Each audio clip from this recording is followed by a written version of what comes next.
Meus irmãos, nós somos santos pecadores? Nós somos pecadores e santos? É possível que nós sejamos santos e sejamos pecadores? Será que ser santo e ser pecador não são condições excludentes? Ou seja, uma não exclui a outra. Ou somos santos ou somos pecadores. Como é que a gente pode sair dessa, pastor? Porque a Bíblia nos chama de santos. Paulo, em diversas cartas, logo no introito da sua carta, ele diz: aos santos de Corinto, aos santos de Filipe, e assim, por conseguinte, logo, somos chamados de santos.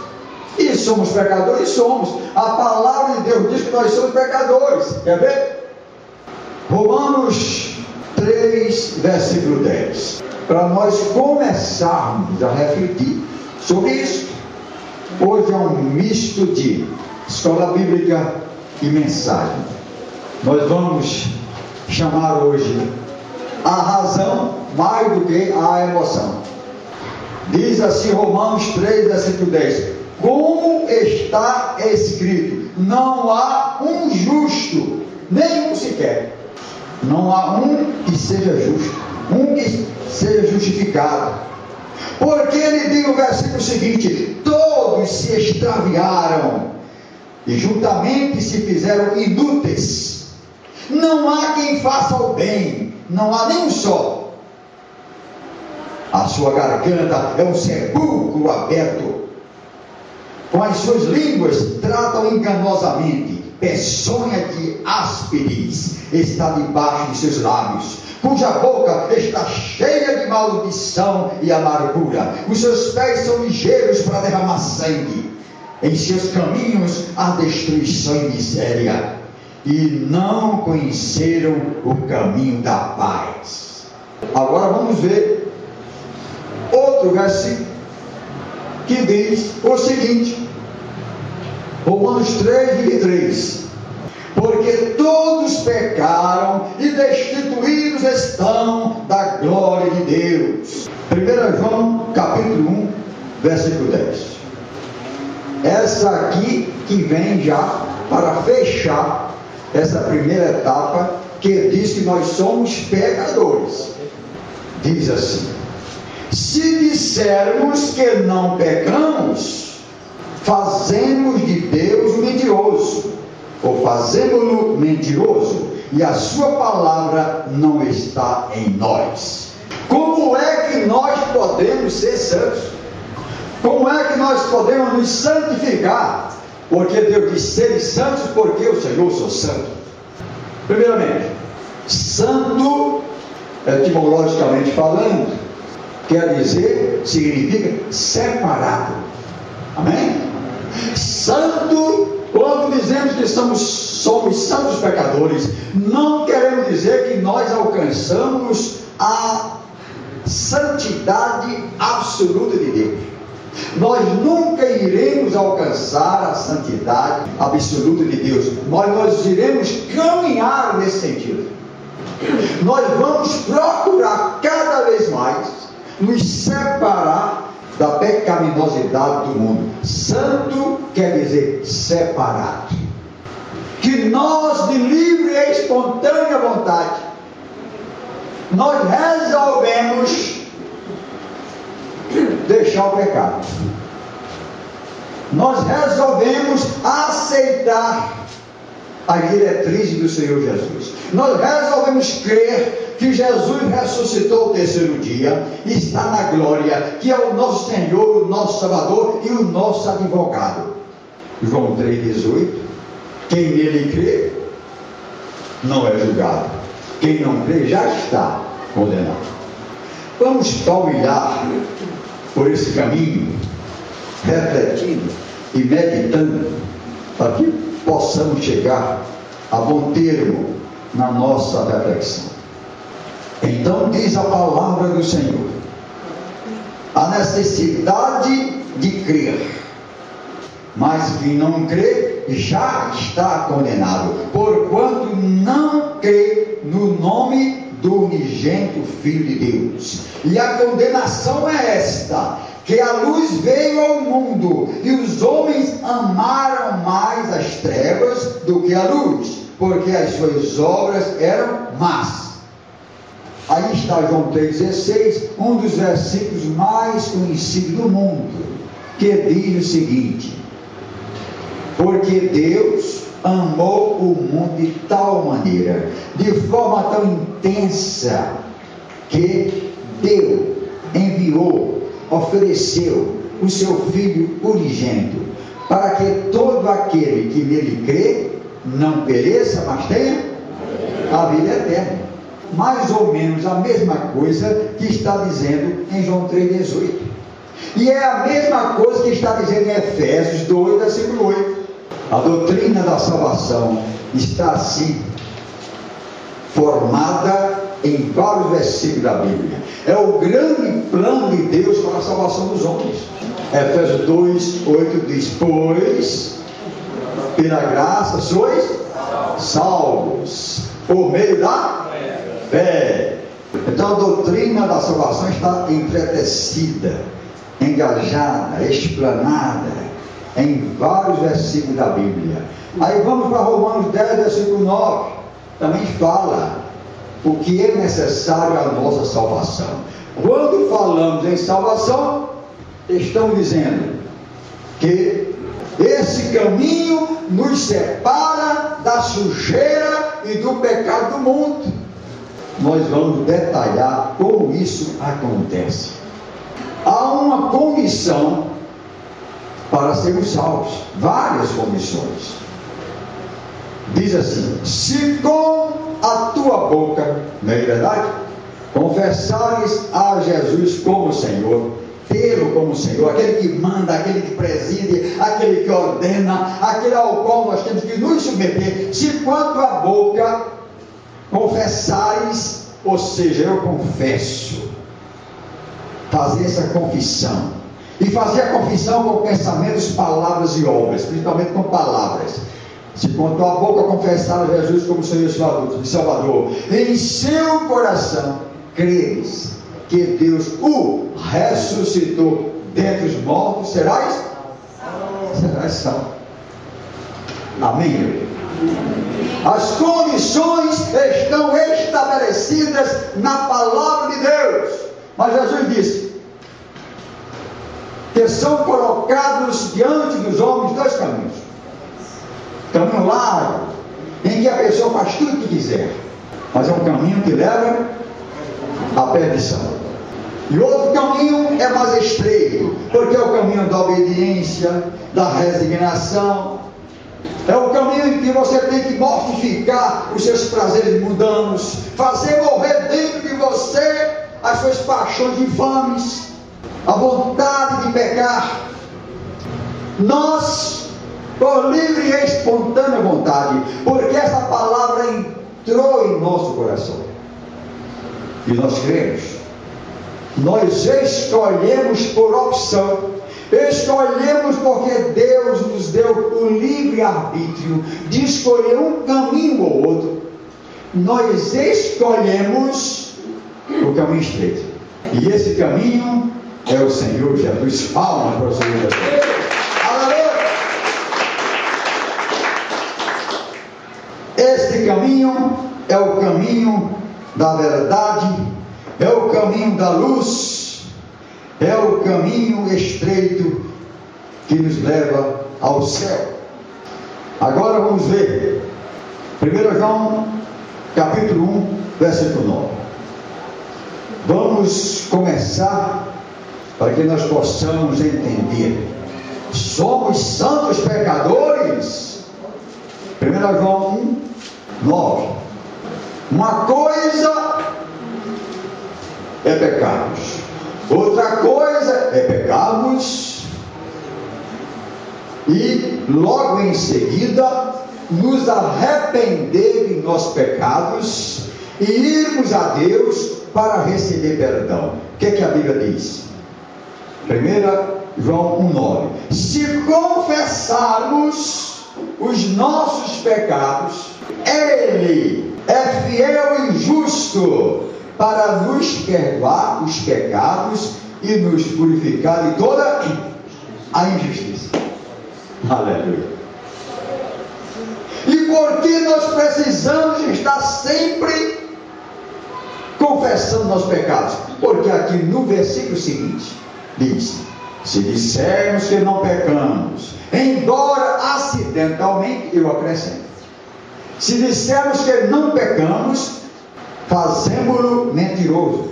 Dizemos que Deus é mentiroso, que Jesus é mentiroso, e a sua palavra não está em nós. É por isso que precisamos confessar sempre nossos pecados.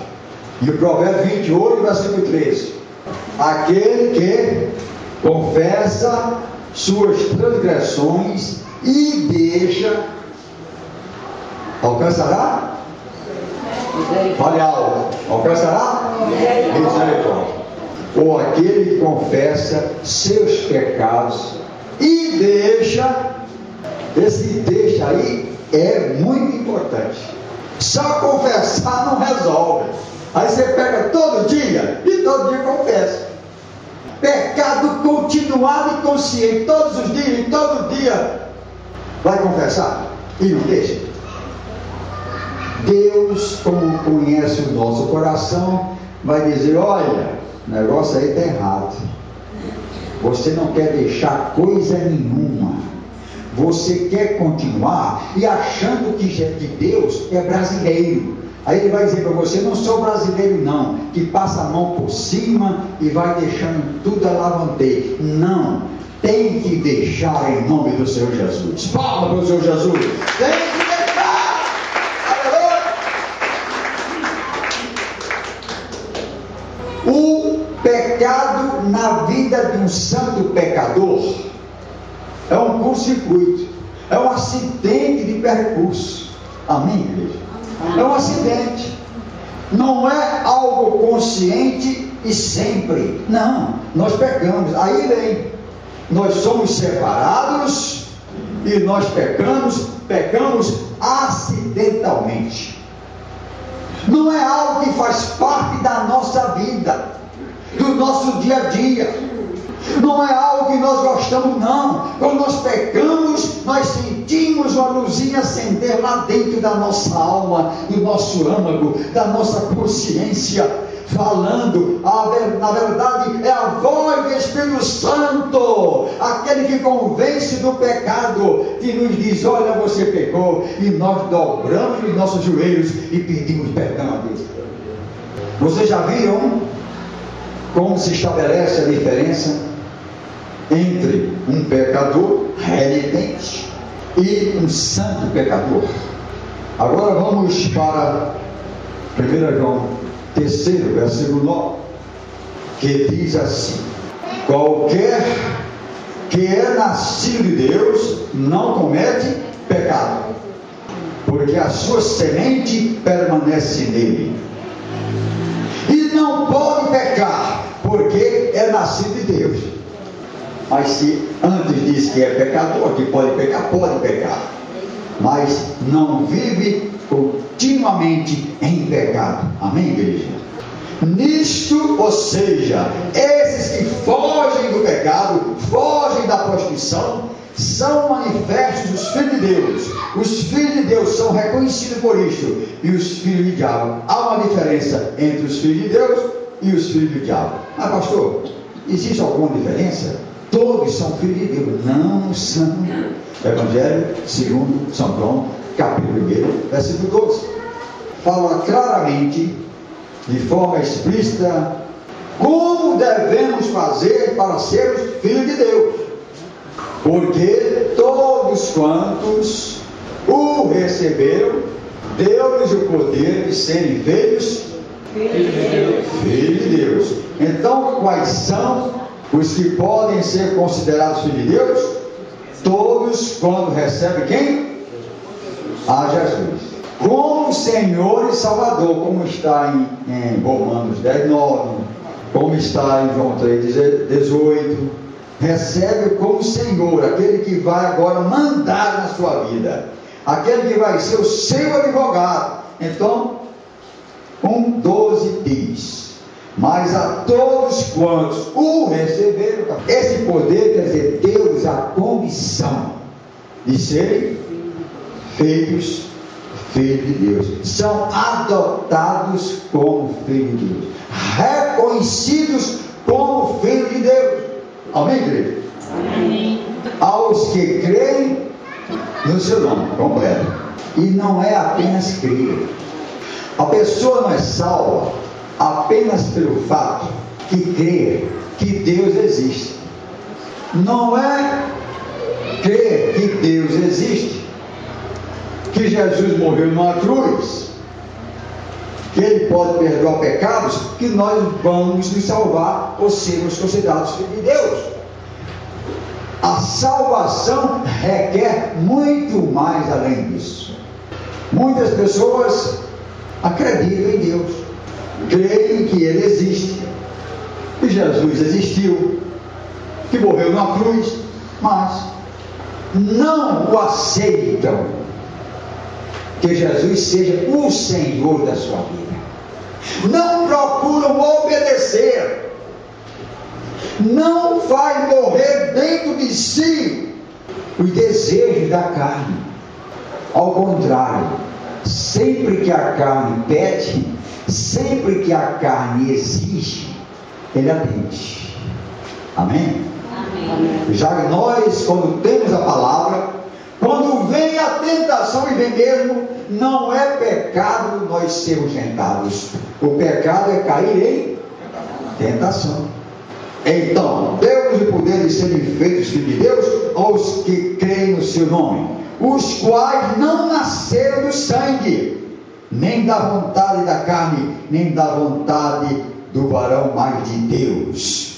Nós nascemos de Deus. Como é isso? Eu já nasci há muitos anos. Esse nascimento aí é um novo nascimento espiritual que surge, que nós experimentamos à medida em que aceitamos Jesus e a sua palavra, à medida em que aceitamos Jesus e as suas diretrizes, à medida em que colocamos fé nele, aí sim nós passamos a essa condição de filho de Deus, quando nós realmente experimentamos esse novo nascer, esse novo nascimento, em que o pecado agora cheira mal em nossas narinas.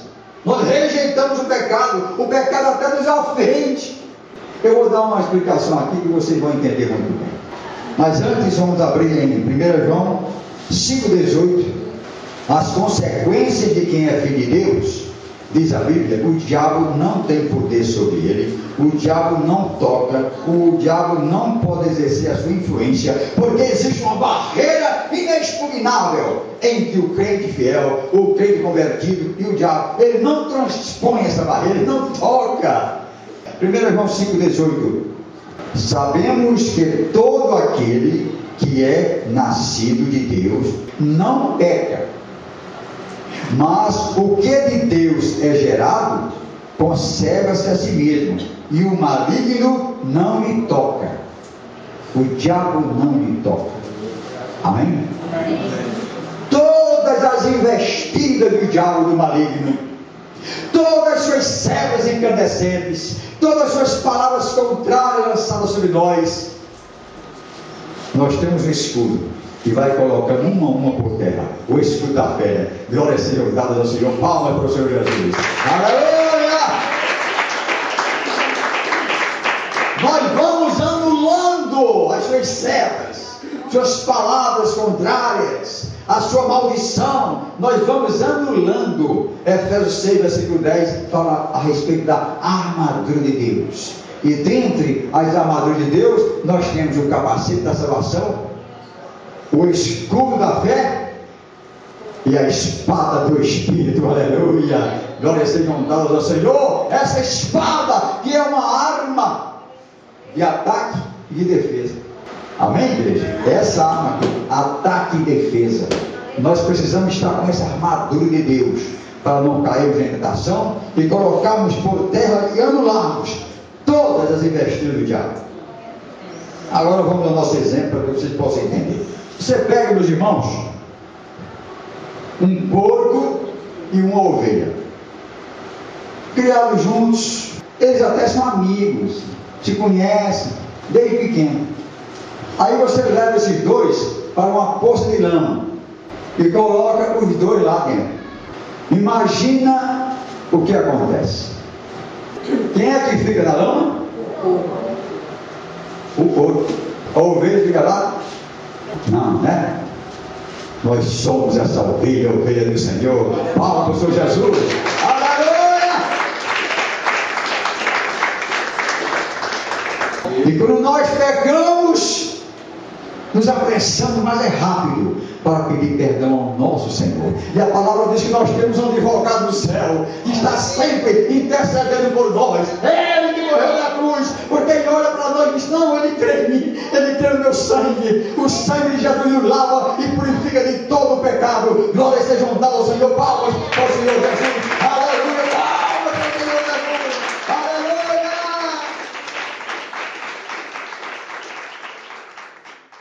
Aí nós começamos a compreender porque os crentes de Jesus são assim, diferentes. Eu passava pela rua 25 de março, ali no canto com a Duque de Caxias, e bem no canto ali é um lugar fétido, fedorento, cachaça, meio escuro. Agora, bem na calçada, um esgoto. O pessoal passa a noite toda, horas conversando, fumando. Como é que aguenta, meu Deus? Gosto da lama, gosto do lodo, gosto da sarjeta. Mas existe a igreja do Senhor Jesus, existe a palavra do Senhor Jesus, clamando, convidando, dizendo: venham para o Senhor Jesus, que Ele vai te libertar. Jesus te libertar, verdadeiramente sereis livres dessa lama e desse lodo. Se o Filho me libertar, verdadeiramente sereis livres. Palmas para o Senhor Jesus. Glória seja dada ao Senhor. Nós tomamos essa posição, aceitamos o caminho estreito, mas que nos leva à paz eterna, nos leva à glória. A decisão é sua, a decisão é do homem. O homem tem livre arbítrio para negar ou para receber, para aceitar ou dizer: não quero, hoje eu não quero, talvez amanhã. Mas o amanhã não nos pertence. O amanhã não pertence ao homem, pertence a Deus. Então, quanto mais cedo nós evitarmos a lama, melhor para nossas almas.